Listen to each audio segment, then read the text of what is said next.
Fantastic.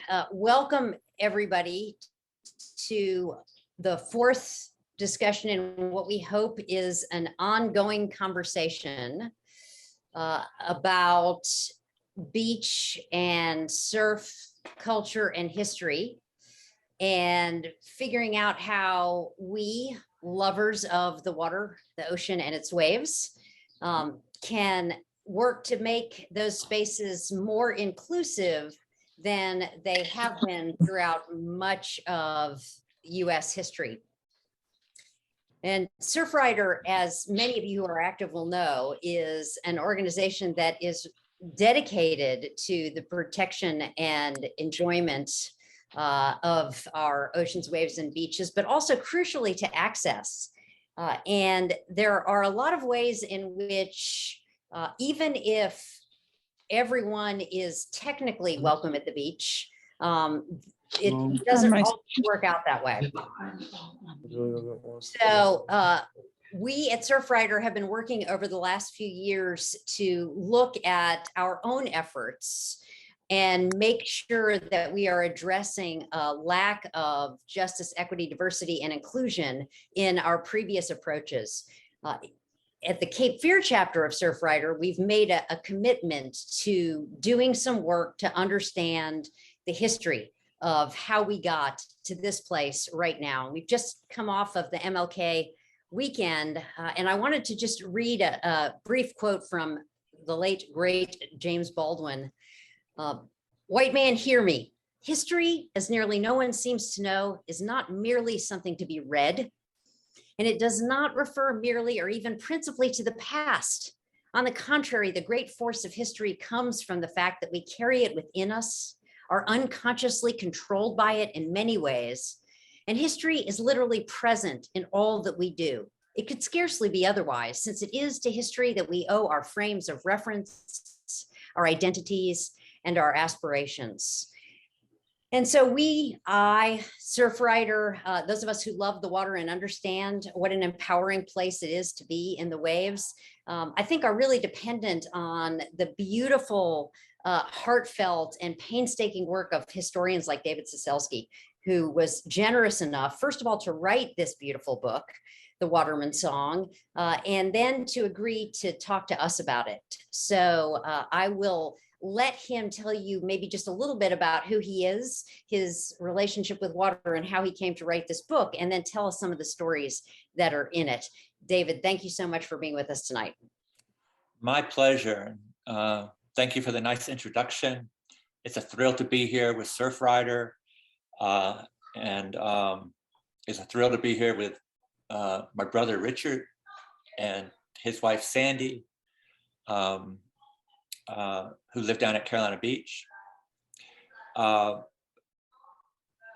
grew up down, Richard and I grew up down in Craven and Carteret counties.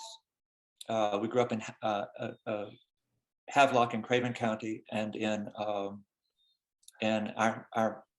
father was a career Marine, and right after World War II, he was stationed at the Cherry Point Marine Corps Air Station, where he came down and met an extremely fetching and saintly young lass, Yvonne Bell, our mother, and she lived on the family farm about 12 miles from Havelock, just across the Carteret County line, in a little community called Harlow, which is actually in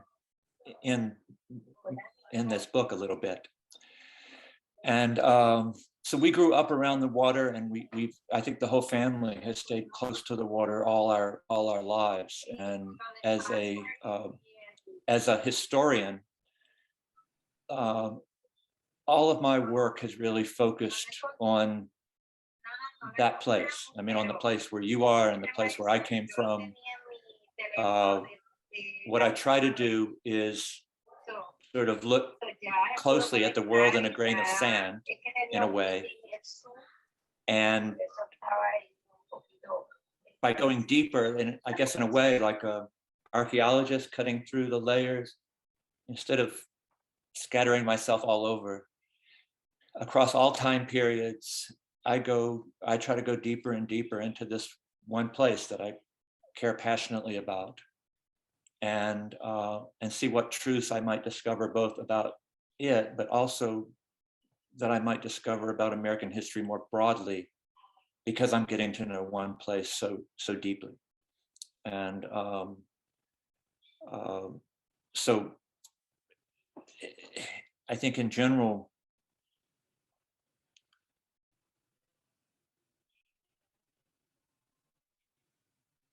I guess I'm allowed to talk about this, but I look at it almost like the body of like somebody you love. You know, like sure, you like the unblemished parts, you like the but if you really love somebody, like you want to know like the history of every scar on their body. You want to know every abrasion, you want to know the story behind it. You just love it all. And a lot of the historical work I have done has sometimes been considered controversial around issues of race, of gender, of labor issues, all kinds of things.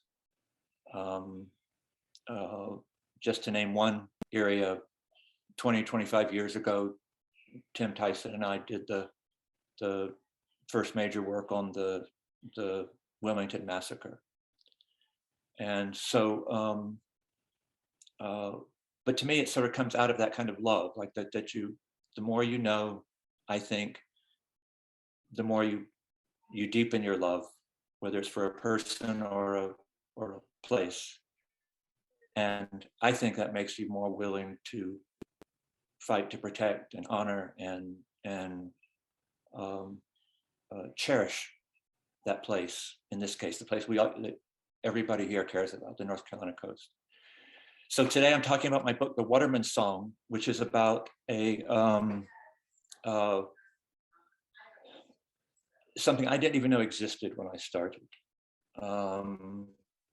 The world of slave fishermen, sailors, ship pilots, shipbuilders, and boat builders, the whole maritime world.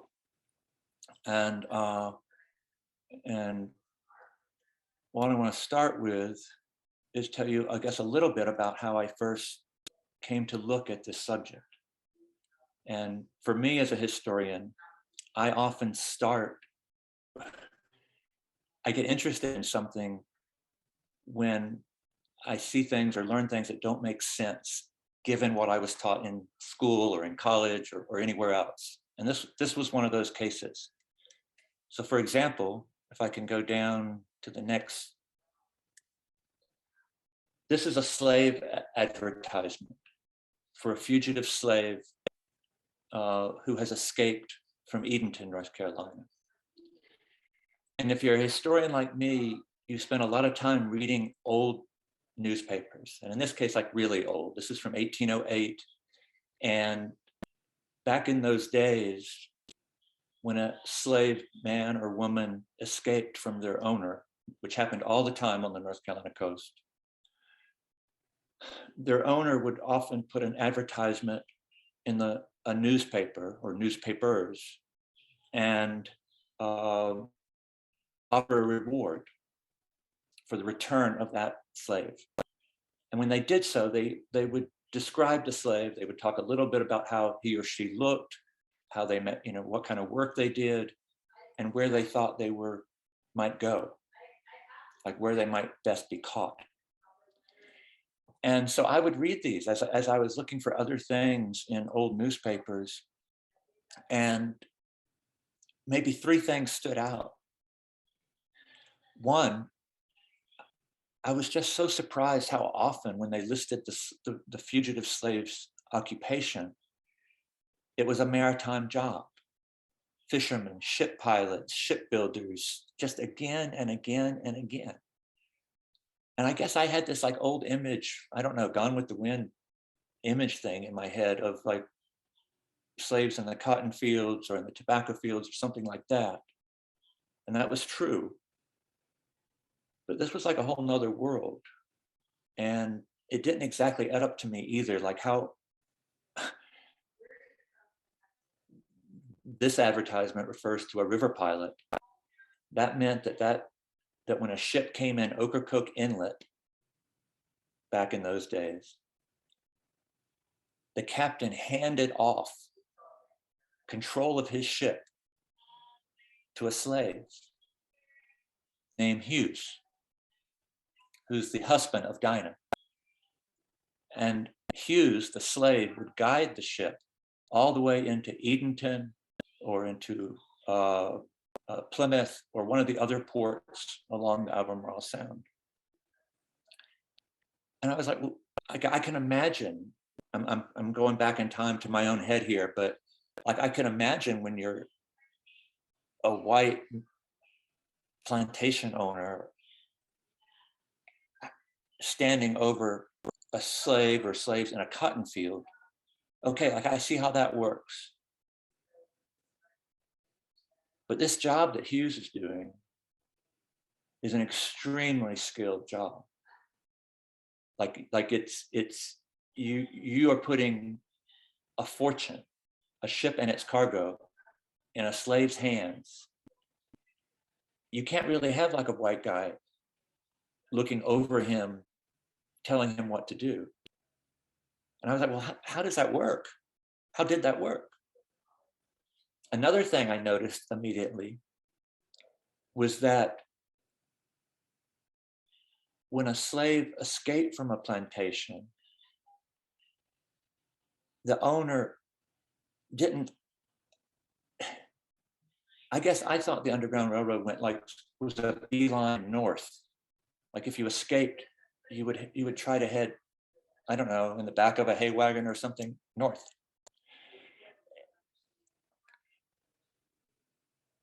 What I learned from these slave advertisements is that their owners always believed they were going to head to the sea, that the sea meant freedom.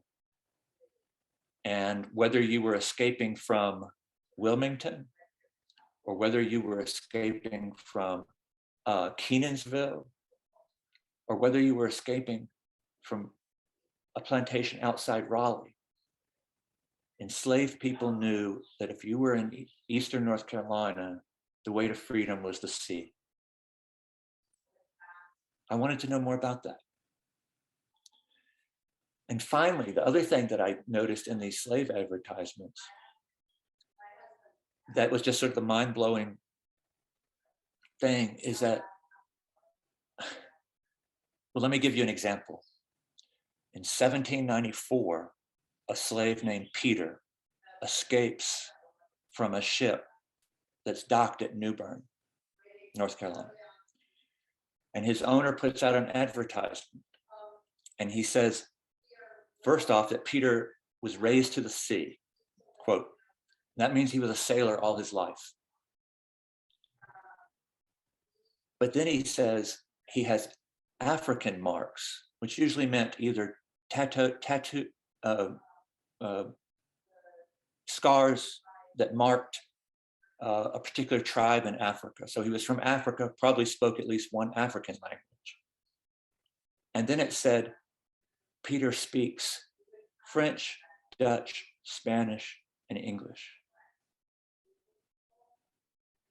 Which when I thought about it, that made sense because if you were a sailor traveling in the America in that era and going to the most of North Carolina coastal trade was with the West Indies, with the Caribbean at that point.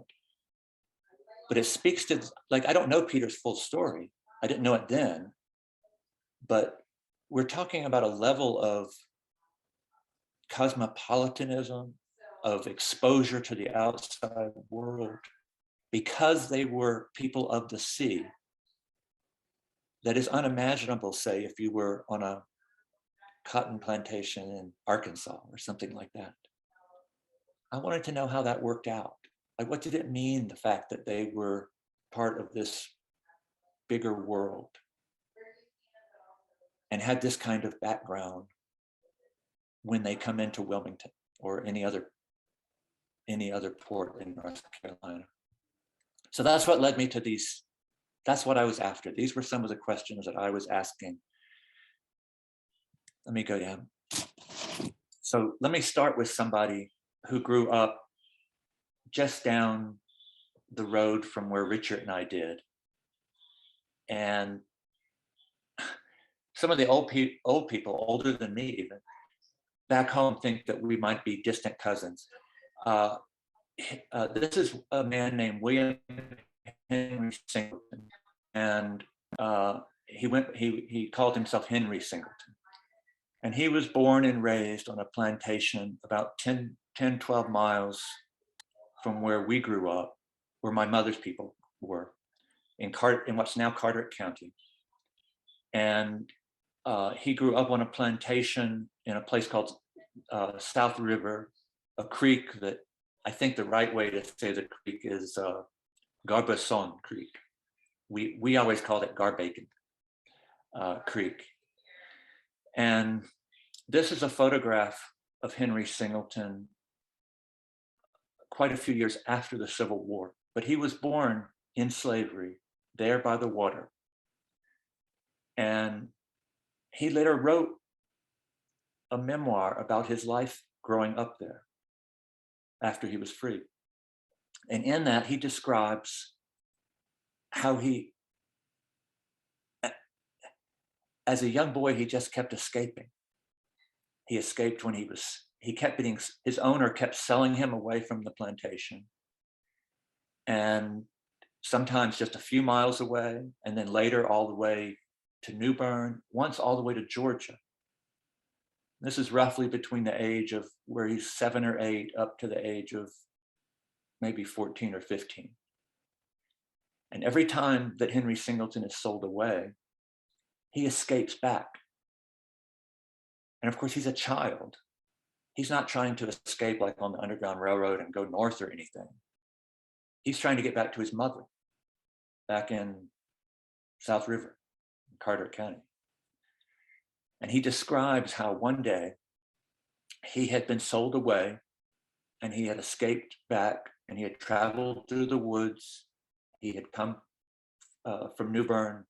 He had followed the south side of the Neuse River, and eventually he hits a body of water near where we grew up called Adams Creek. And Adams Creek is really a big, estuarine bay on the south side of the Neuse River. And it's almost dusk, it's getting dark, and he knows that he's being chased. He knows that the slave patrols, the slave hunters, are behind him. And that if he can't get across the creek, he's going to get caught. And he describes how he looks out on the water and he sees an isolated fisherman in a small boat fishing. But the man is so far away and it's dusk that he can't tell if it's a black man or a white man. And he says, I knew that if it was a white man and I called for him to help me, I was going to be caught and I'd never see my mother. But then he says, I had never seen a white fisherman before. So he calls to the man who brings his boat over. It turned out it was another slave. And the man carries him across the creek and he goes back to his mother's plantation. That's how pervasive slave fishermen and African-American fishermen were at that time. If you had gone out to the harbor in Wilmington, or if you had looked out on the water at Beaufort and seen who had fishing nets, who was guiding boats, who was at the helm of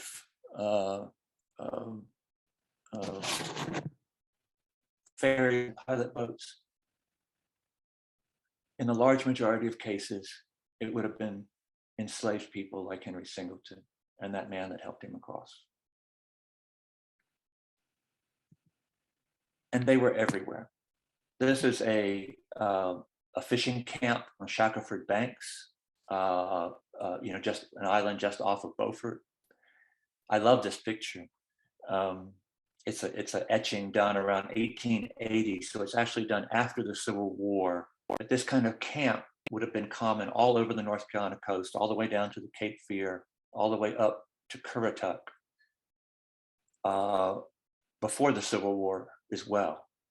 The fishermen would move out there for 2 or 3 months a year to catch and salt mullet, jumping mullet. Richard has to remind me what y'all call jumping mullet. Bug-eye mullet, something like that. We call them jumping mullet, striped mullet, which was the largest commercial fishery anywhere in the American South at that time, say 1790 to the Civil War. And what strikes me about it, one of the reasons I love this image is, first of all, it gives you a little sense of the African nature of maritime culture in that era. We're looking at a round, thatched fish camp built in the same style and in the same fashion as many traditional West African homes in that era. And then in addition, you have 22 fishermen. It's 11 African Americans and 11 whites.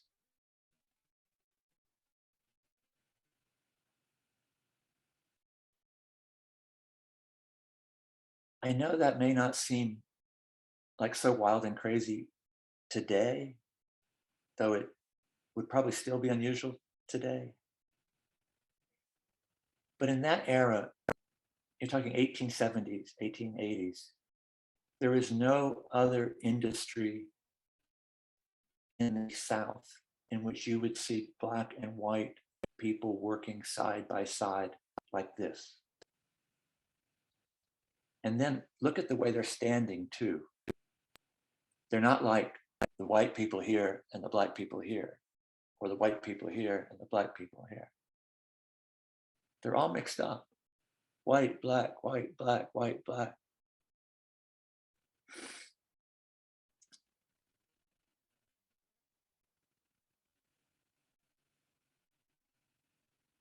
We all know, and I know surfers know this, the world by the water is a different place, and it plays by different rules. And that's true now, but it was also true then. And ways of Black and white people interacting, and of men and women, and of slavery and free, all the rules that would exist, even if these guys had gone to Beaufort, which is 5 miles from there, and completely if they'd gone all the way to, like, I don't know, Kinston, Goldsboro. This would have been impossible. It's a small thing, but it's a very telling thing. Something is going out there. There's a kind of rule breaking that we'll see again and again when it comes to the maritime culture of the North Carolina coast back in that day. African American maritime people were everywhere. This is a painting. I know you can't tell it because it's probably too small on your screens, but the figures down at the bottom are shipbuilders and caulkers. They're all African American. The largest colonial fishery, the largest colonial shipbuilding enterprise on the North Carolina coast was the McKnight fishery shipyard on Currituck Sound. Every man there was an African American except the owner.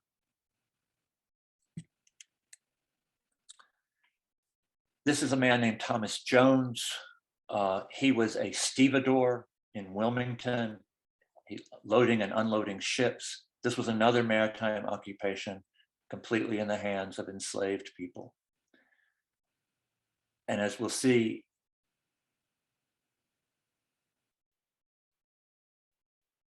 it may have been really hard work done, and this was a kind of maritime work done like with the bosses right on top of you.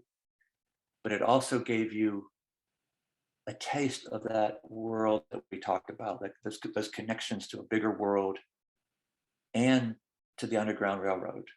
In this case, Thomas Jones used friendships that he made with ship captains and sailors, black and white, first to get his wife and children hidden on a ship that was headed to freedom in the north, and then to escape himself. He escaped from Wilmington, I think in 1801.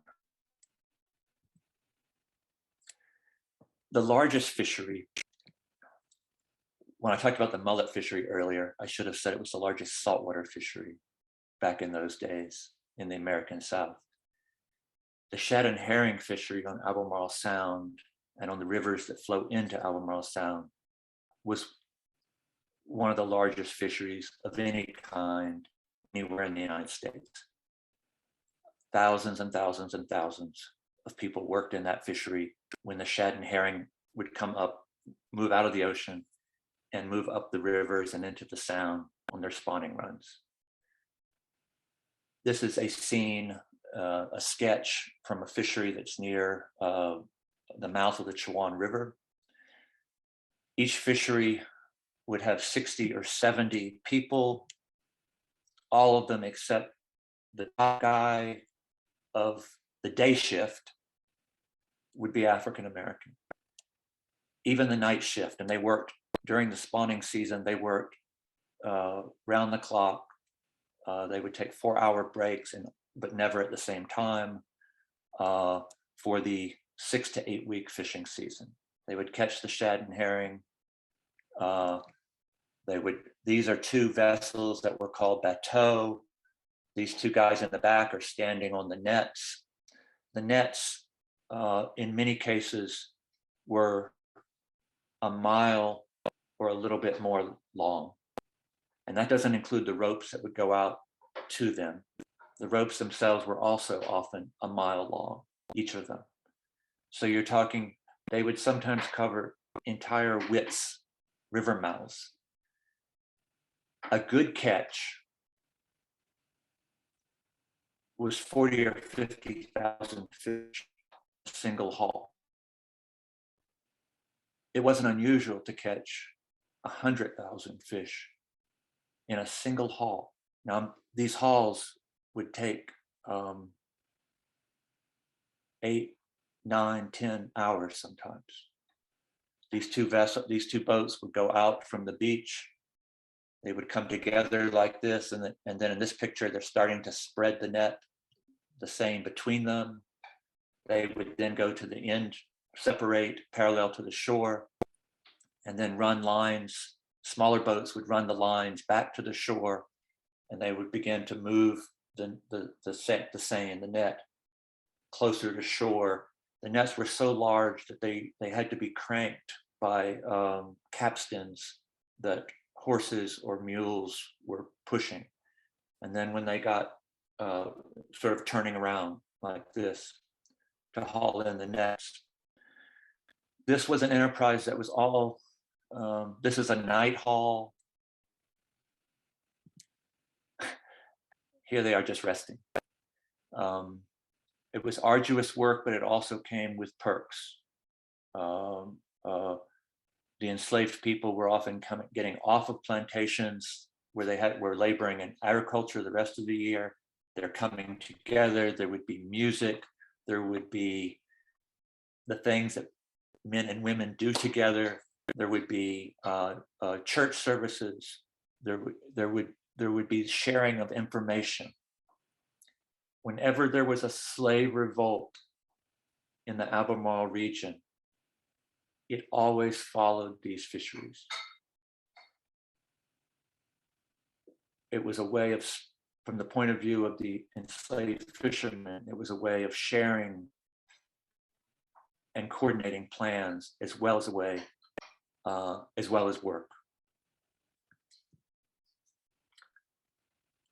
The women's work was probably at least as arduous. A typical fishery, if it had 30 fishermen, probably had 30 African American women and children whose job it was to head and clean the fish, salt the herring, Many of the fish would be sold at the dock to local people, but they were also sent all over the United States, and they were sent all over the West Indies. This is a woman named Betsy Sweat. She was supposed to be the fastest fish cutter at the fishery where these images, she was supposed to be able to do clean a herring in a second. So 60 herring a minute. One of the first African-American sailors, maritime people that really captured my imagination in the North Carolina coast was a fellow named Moses Grandy. And there are no surviving pictures or anything else of Grandy. So I sort of chose this one because it's the kind of sailing vessel that it's a very old sailing vessel. This picture was taken after the Civil War, but by the way it's built, you can tell that it was probably built around the 1830. And that's the kind of vessel that Grandy eventually becomes captain of. And in a way, his story is very, I guess you'd say, typical of the way that a slave waterman's experience played out on the North Carolina coast. He started, the first time he worked on the water, he was barely 6, 7, 8 years old, and his job was simply to ferry people and livestock across a very small little river just on the other side, but sort of between outside of what's now Elizabeth City. And his owner lived right there, could keep an eye on him, watch him. But that was his first step. He apparently showed talent.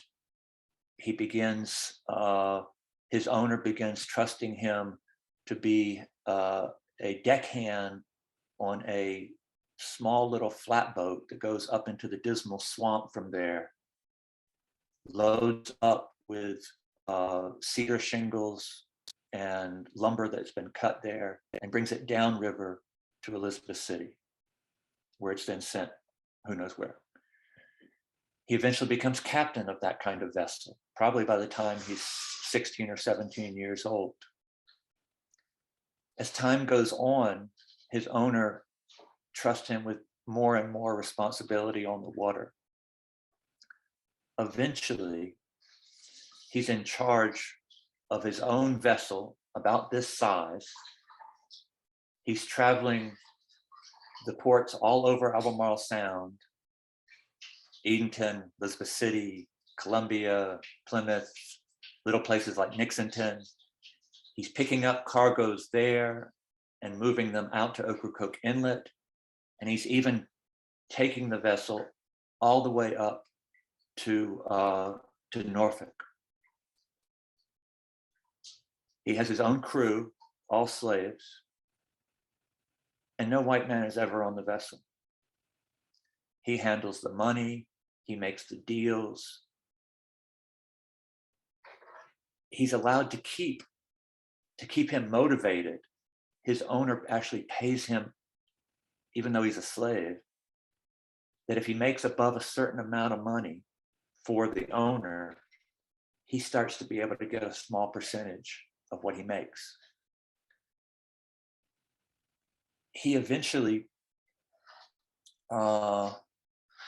twice in those days, a slave could try to buy their freedom. That's later made illegal in North Carolina. But early in his life, in the 1820s, early 1830s, he's allowed to try to buy his freedom. His owner does not have to take his money. His owner is under, just because Moses Grandy earns enough that you would think he could pay the price, doesn't mean his owner has to take the money. Moses saves his money, his owner says he'll take it, and his owner cheats him. He takes the money and keeps him a slave. And he does this again.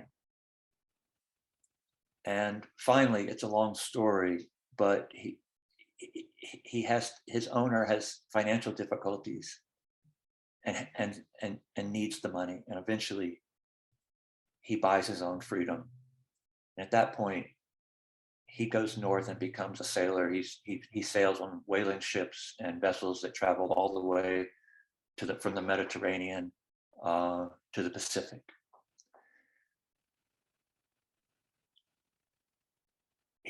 Moses Grandy would be by himself on North Carolina waters without any white man looking over his shoulder,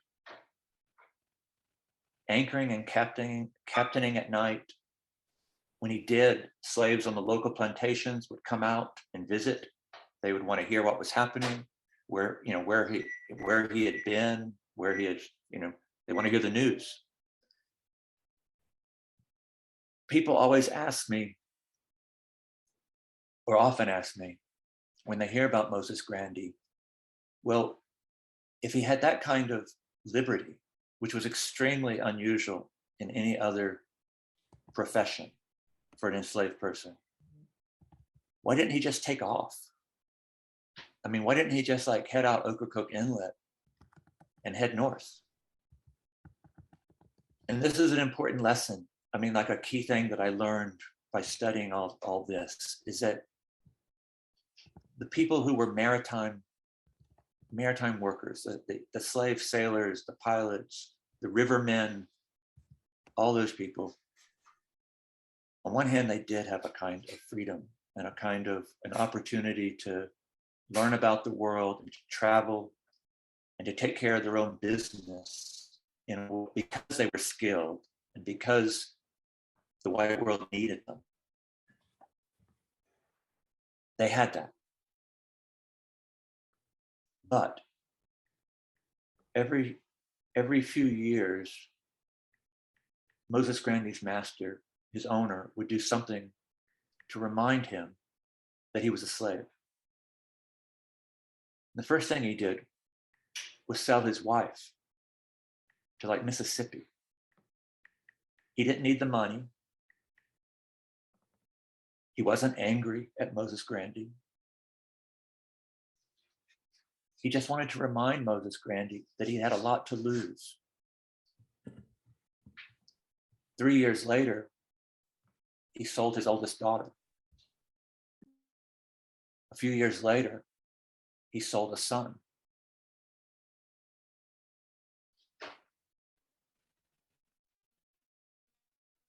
Another time, he took Moses Grandy off the water for a year and sent him to a slave digging, a canal digging project in the middle of the Dismal Swamp. This was after he had gotten fairly old for a waterman, for a slave. And there he was digging a canal in the middle of this vast swamp where it was considered the most hellish kind of work, even for slavery. And all of these things were just reminders, I'm giving you the boat. I'm giving you the chance to get out and have this kind of liberty. But don't forget that you're a slave. And these were the two worlds, the two dynamic forces at tension with all of these maritime laborers. Anyway, that's a big subject, but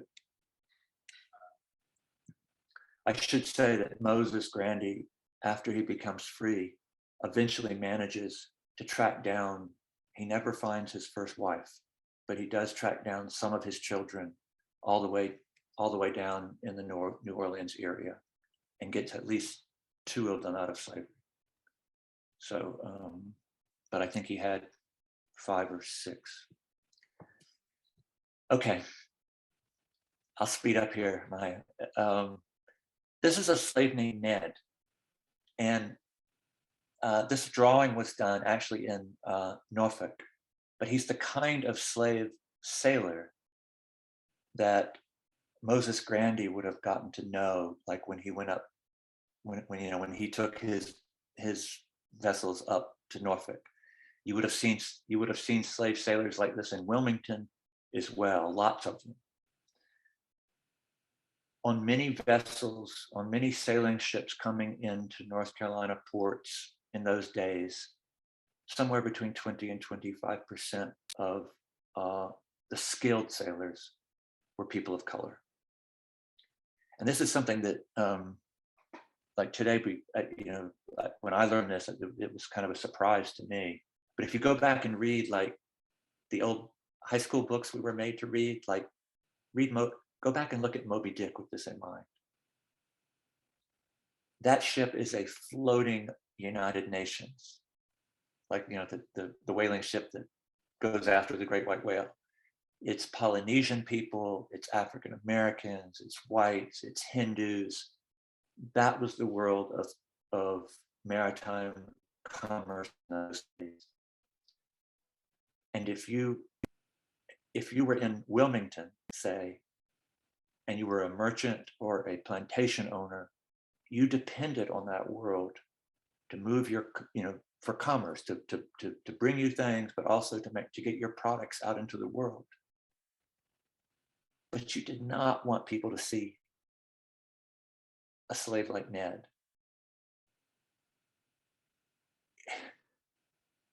Because look how, like, he's not acting like the slave, right? Like he's clear eye, you know, like your stereotype is he's looking forward, he's got a clear vision of things. And in the rest of the South, you could never, ever have a white, an African American man over a white man in a job. And this was still true. I mean, when I was a child. That's not how the sea worked.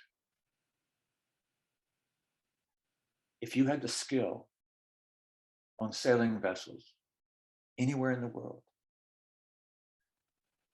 because they were hard to get, you could not afford, just because you weren't supposed to elevate what do they call them in India, an untouchable above somebody from another Hindu caste. You couldn't afford to play that game if you had a sailing ship and your livelihood tied around to it. And the same was true in the American South. You couldn't afford to play that game. If Ned knows the job of what they call a seaman first class, he got the job seaman first class. The jobs were so regimented, like seaman first class, seaman second class, landman. Each of them was broken down so specifically, you didn't even need to speak English or any particular language. If you could understand that your job was seaman third class, you knew exactly what your duties aboard ship were. You knew exactly who your bosses were, and you knew who was under you. So imagine the idea of a plantation slave from the rice fields of Eagle Island, across from Wilmington, or of Wilmington, or Brunswick County, coming down to the harbor in Wilmington, and you see someone like Ned giving orders to white guys on a ship. And on a big ship, say like a British ship of the line, big commerce ship, that might have 350 seamen on it. That's the kind of ship that was in Norfolk. That was like Ned's ship. If you were a seaman first class, you were over 300 of those 350, no matter what their backgrounds were. This screwed things up if you were a plantation owner who had been preaching the line that all African Americans were inferior and that your natural place, in God-given place in life, was at the bottom. Because the maritime world did not work that way. So it was this constant tension kind of thing going on. So if you went into the maritime districts of Wilmington in those days, a Black man would have to have a special armband or a special pass, because as much as possible, you wanted to try to keep your plantation slave from ever seeing it. For years in North Carolina, it was the death penalty for a free sailor to talk to a slave. Yeah. I mean, to talk to a slave. So of course it happened all the time, right? Okay. I said, why didn't Moses Grandy just run off and escape? When, I talked about why he didn't, but that didn't mean that some sailors just did. And this is the only surviving image of a, I know it's on an old pot, but it's the only surviving image of what used to be it was called Shell Castle Island, and it's like a shoal right in the middle of Ocracoke Inlet. And it was built up into a series of wharves and brothels and bars and warehouses. And it was just like a bustling place. In 1830, all the male slaves that worked there and all the male slaves in Portsmouth stole a ship and headed north. So sometimes it happened. All of them were maritime people. This is William Henry Singleton. I'm sorry, that's not William Henry Singleton. That's William Robinson. At this point, he's the Reverend William Robinson. This image comes from after the Civil War, and he's from Wilmington. And he grew up as a slave in Wilmington. And after the war, many years after the war, he wrote a memoir of his life. And it's partly his life as a slave. It's partly his life sort of as a Christian, as his coming to his faith. And he becomes a minister.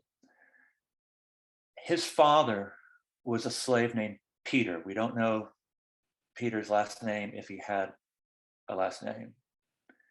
And Peter was a river pilot that worked on the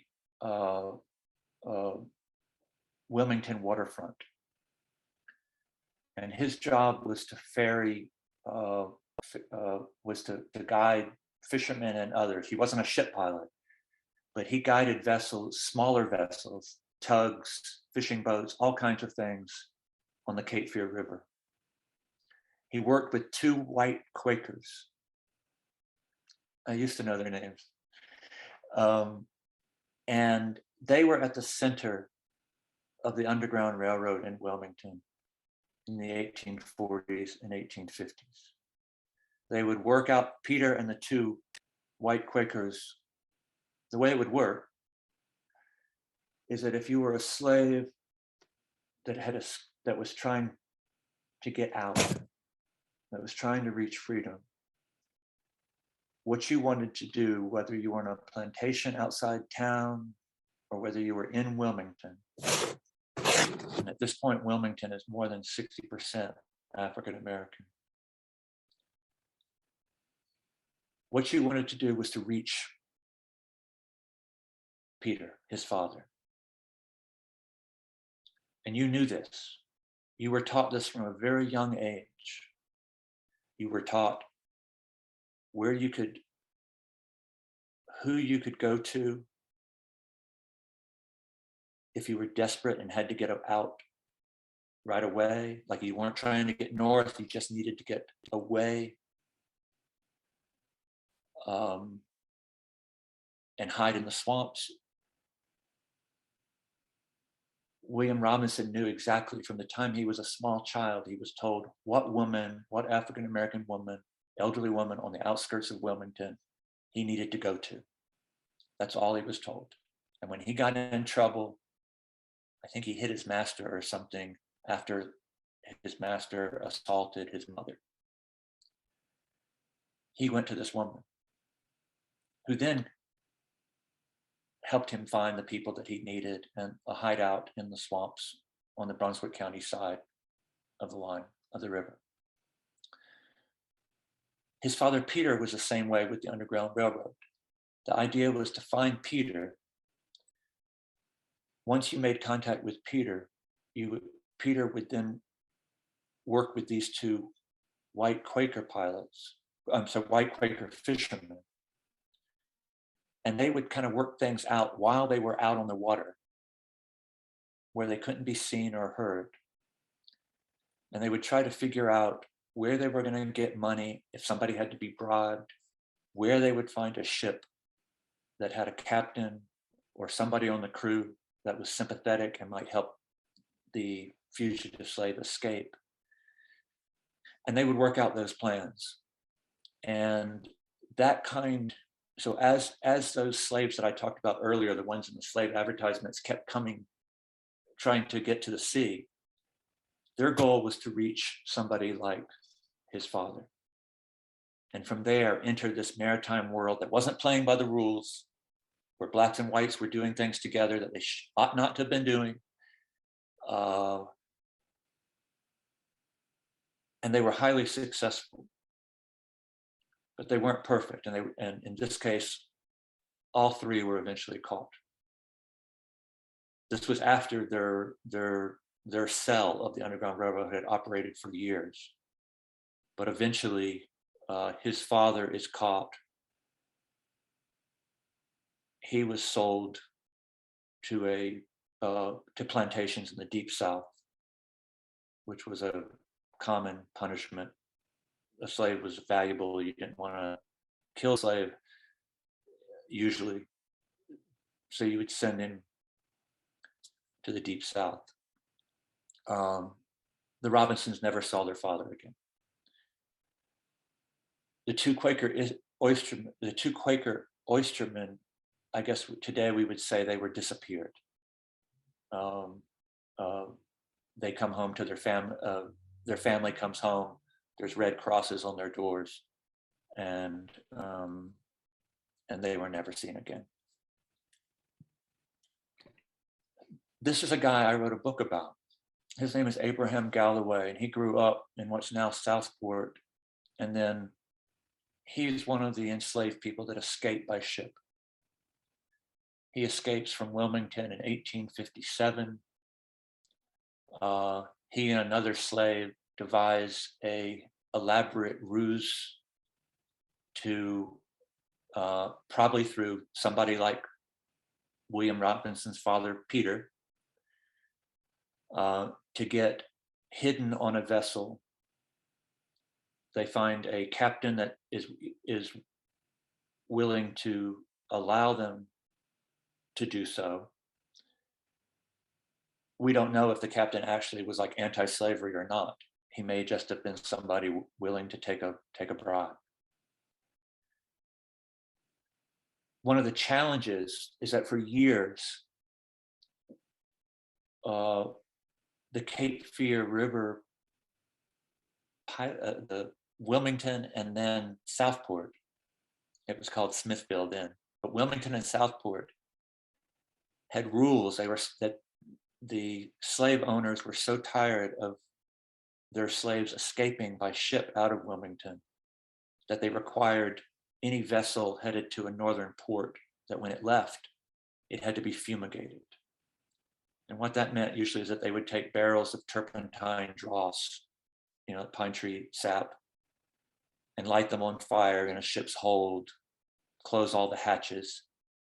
And the idea is that it would drive hidden slaves, out of hiding. And this was done in Wilmington, and then it was supposed to be done again in Southport before the ship goes out the river. I'm running out of time, so I think I'll just say, read the book and you can find out how Galloway got around it. Galloway goes on to become, he comes back to North Carolina as the leader during the Civil War, as the leader of a network of slaves and former slaves who are spies for the Union Army. And he operates as I guess we'd call him a spy chief or as an intelligence agent, all the way from the Chesapeake Bay to the Mississippi River. He later founds what are some of the first civil rights organizations in the history of the American South in New Bern and Beaufort. He later leads a black militia that fights the Ku Klux Klan in Wilmington, and he's elected our first state senator. All of these things he did before the age of 30. I'll skip this. And I'll wrap this up just in case we have a little time to talk. But all of this, everything I've described about the sort of maritime world and African Americans, in a way has been happening in sort of a subterranean fashion until the Civil War. It's all happening in secret. It's happening, there's organizing and there's things are happening and the Underground Railroad's happening, but it's all happening beneath the radar. That changes as soon as the Civil War starts. And very early in the Civil War, I have my little audiovisual aid here, Cape Hatteras, Wilmington, the rest of North Carolina. The Union very early in the war captures this little sliver of the North Carolina coast. It captures the Outer Banks. The Union captures the Outer Banks. It captures Beaufort, New Bern, Washington, Plymouth area. Doesn't capture Wilmington. Wilmington stays in the Confederacy until almost the very end of the war. But as soon as that happens, slaves all over here begin to move this way to the coast. Hundreds and thousands and tens of thousands. Men, women, and children. One of my favorite stories is about a slave woman named Juno who paddles her children in basically a canoe all the way from the Goldsboro area to Freedom and New Bern. They came in rafts. They stole fairly large vessels, sloops and schooners. This is a man named William Gould. Gould was a slave in Wilmington. He helped build the Bellamy Mansion, if any of you are familiar with the Bellamy Mansion. At the very beginning of the war, he and another group of slaves steal their owner's vessel and take it out to Union ships that are offshore. This happens again and again and again. In his case, the day he arrives, he starts a diary. He was a slave. And it's a really sophisticated, educated man's diary. At least the syntax and language are that he writes like a little child. And we later figured that out. And that was because it turns out he had been tutored by a Yankee sailor while he was a slave sailor. And as soon as the diary shows that he already knew every part of a vessel, the Union Navy takes him in as a Navy recruit and immediately ranks him Seaman First Class. So that system we talked about earlier, he's immediately like, that's who he is. And he serves in the Union Navy the rest of the war. This happened quite a lot. This is another guy that this happened to. This is Dempsey Hill. He was a slave waterman in the Beaufort area on a plantation just outside Beaufort. As soon as he hears that Union vessels are off the coast blockading Southern shipping, he goes into the customs house in Beaufort, steals the nautical charts for the latest surveys of the local waters, And then he and another group of slaves go down to the Beaufort waterfront in the middle of the night, steal a vessel, and go out and join the Union fleet. And he hand delivers these charts, which he says he's hoping that they will be taking Beaufort, and he thinks this might help them. He later becomes a sort of a famous fisherman up in Rhode Island. This is, you can't possibly tell what this is, but this is a chart from that era, at the beginning of the Civil War, of Beaufort Harbor. Up there at the top, that little dark area is Beaufort.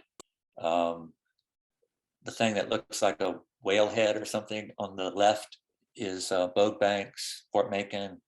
The thing on the right is Shackelford Banks. The knowledge of those slave watermen that we've been talking about was indispensable to the Union capture and success of the North Carolina coast. The Union Army fairly quickly captures Morehead City, which was just a village then, but because Fort Macon is still occupied by the Confederate Army, Beaufort assumes it's going to be safe. There's no bridge there at that time. They assume it's going to be safe, at least for a while, and that they assumed the Union would have to lay siege to Fort Macon, bring down the fort, and then move against Beaufort. Instead, in the very first few nights, the Union Army has a group of African-American watermen who were slaves up to that point show up and offer to guide them through those waters. And they plan it just right. They guide a fleet of small vessels that comes out of Morehead City on a dark night. They time the tide just right so they can float into Beaufort without having to stir the waters too much. They come right under Fort Macon's guns. And the next morning, Beaufort citizens, white and black, wake up and they're in a town occupied by the Union Army, and it was captured without a shot.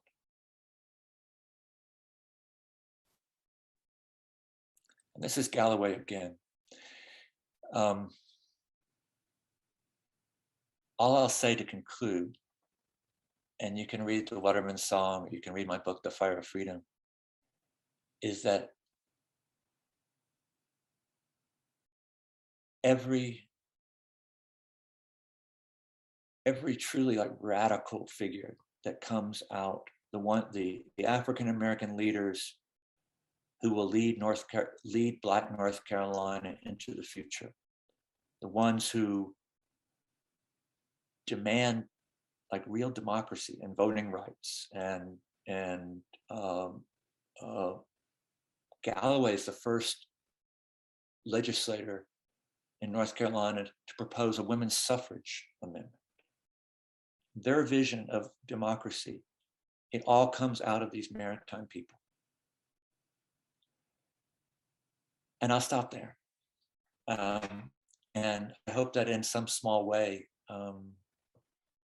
this has deepened your appreciation for the waters that you love, and that you may see yourself in a tradition of freedom seekers out there in the waves. In a way, there was always a symbol of freedom, and the water was always a symbol, a place for troublemakers, which I'm sure none of you can relate to, but it's always a place. I hope it helps spur you to go out and cause, in the tradition of these people, lots of good trouble. Thank you. Thank you so much, David. That was a wonderful introduction to this incredible body of work that you have produced. And we've got a few minutes for questions. Sorry to go on so long. Group. No. As far as I'm concerned, you could keep going on. But since it will live forever on YouTube, we're going to try to keep these to the allotted time. But since we're such a small group, does anybody have a question? You want to just chime in and ask away? Yeah. Hi, David. Dave Jacobs, how you doing? Thanks. That was incredible. My pleasure. Hey, I'm just curious, do you know what happened to the shad fishery in the Albemarle Sound? Is it still there after the Civil War? I mean, did it peter out because of the fishery petered out? Were African Americans still involved? I'm just curious.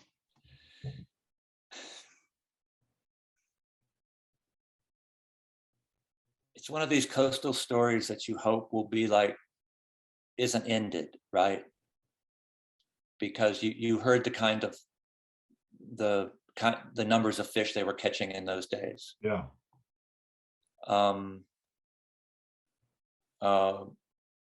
It continues after the war, after the Civil War. It remains a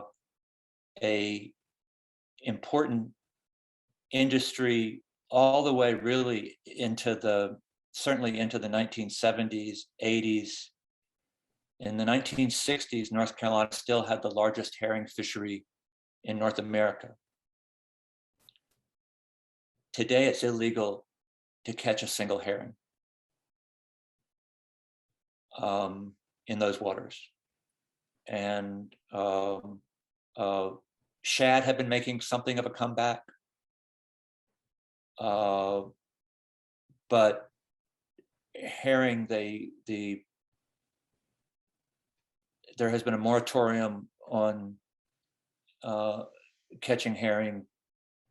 Gosh, now it's probably been 10 or 15 years. They're hoping that eventually there will be a restored fishery, and you can imagine all the different reasons that it would happen, that overfishing to some degree, including the oceanic factory trawlers, because but also the damming of rivers and creeks, water quality, the canalization of, the increased silt in waters, lots of different reasons.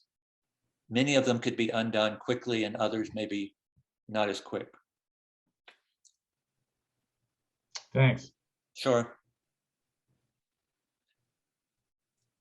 Who else has a question? Did my brother fall asleep? Well, I have one. If no one else has one right on the tip of their tongue.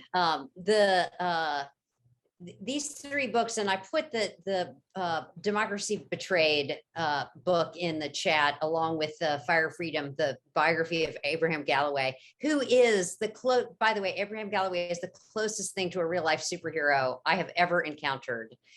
This guy's daring do was really remarkable.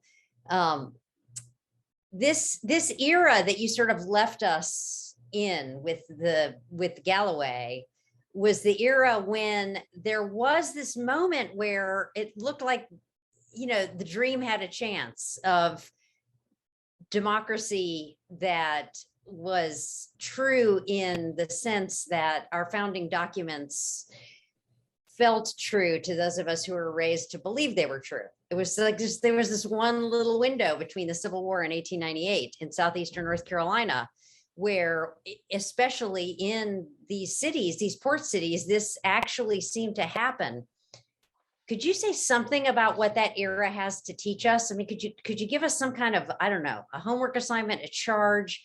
What questions do we need to be asking about our history that you think we can take into this moment when it sort of feels like we're on repeat in some ways? Okay, a lot of things aren't going great, right?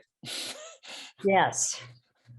I'm not a doomsayer though, and I think a lot of that it comes from my experiences with these people.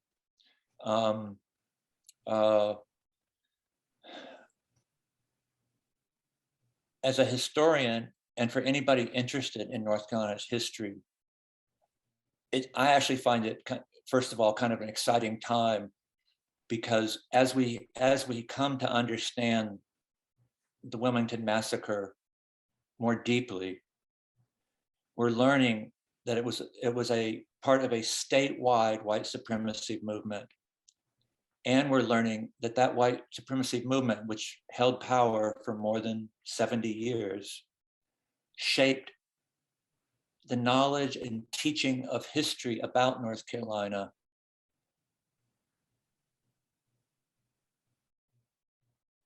I know this sounds glib, but basically, right, we've been lied to, right? Like, these are the people, like, these people picked our historic sites. They endowed our professorships. They built our libraries. And I find it kind of exciting. Like, on one hand, it's hard to lose these sort of cherished myths about North Carolina history. But the flip side is, I think it's this very exciting moment to figure out, like, well, then who are we really? You know, like, and where do we want to go?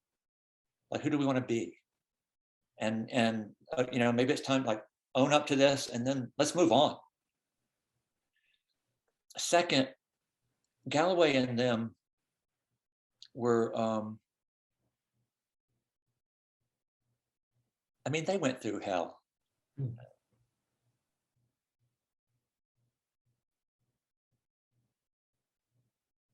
They went through things a lot harder and a lot more dire than any of us are going through, even at this, frankly, atrocious political moment in America's history. And they still got up in the morning and had hope for a better world and set about making that better world. And it wasn't because they believed, like, the United States Constitution, and I mean, what had that ever done for them, or the Declaration? That, you know,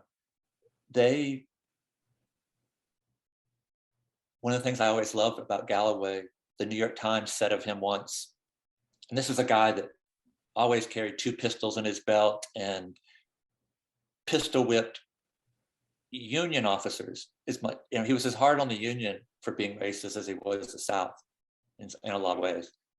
But he's like, I remember the New York Times said of him, you know, they were talking about how serious he was and how, like, scary, kind of.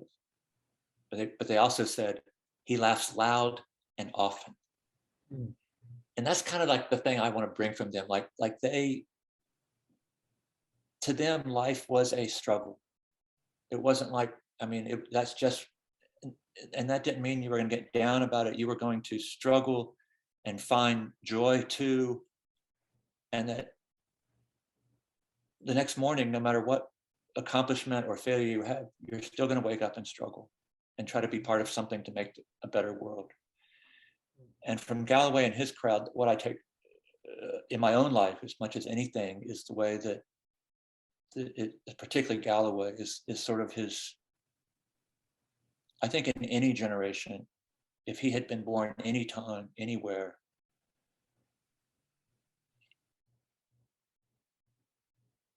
he was going to be struggling for justice. He was going to be, it was like this visceral thing. It wasn't just like the big issues. Like, he has the first meeting of a Southern slave with Lincoln during the war. Lincoln negotiates with him. He's hard on Lincoln. I mean, he's just ruthless with Lincoln. He gives him no credit for anything. Some of the other people Galloway brought with him were like just so happy, so excited that Lincoln had let them in the front door of the White House, because no white man had ever let them in the front door of the White House. Galloway gives him no credit whatsoever. He says, we want full citizenship, full rights, full, you know, you just now. But he was the same way, like if he saw somebody, like an elderly person being mistreated on the street. And I don't know, I don't do as good a job at it as I wish I did, but I try to bring that, I don't know, that kind of sense of struggle and of intolerance for injustice in things big and small to my day. Beautiful. Well, that is a great place for us to conclude. I think that a sense of justice, a sense of being willing to struggle and a readiness to experience joy. That sounds like Surfrider to me, and sounds like really the best that being in the water has to offer us. It allows us a way to access. So Y'all frozen up on me, or she has. I don't know if y'all can hear me. Can y'all hear me? We can. I think it's just that Costa Rican Wi-Fi. can Yeah. you hear me still? Or am I just Yeah. frozen? Okay. You're good. You're good now. Be Great. sure if you see my nephew Jake out in the wave, Jake Cecelski, be sure to rag him. And he's awesome. And so is my brother Richard, and so is his wife Sandy. And if you don't know about their group, Carolina Ocean Studies, and all the good that they've done with environmental education, be sure to check them out. They inspire me every day. Fantastic. Thank you so much, David Cecelski, for My all of pleasure. your work.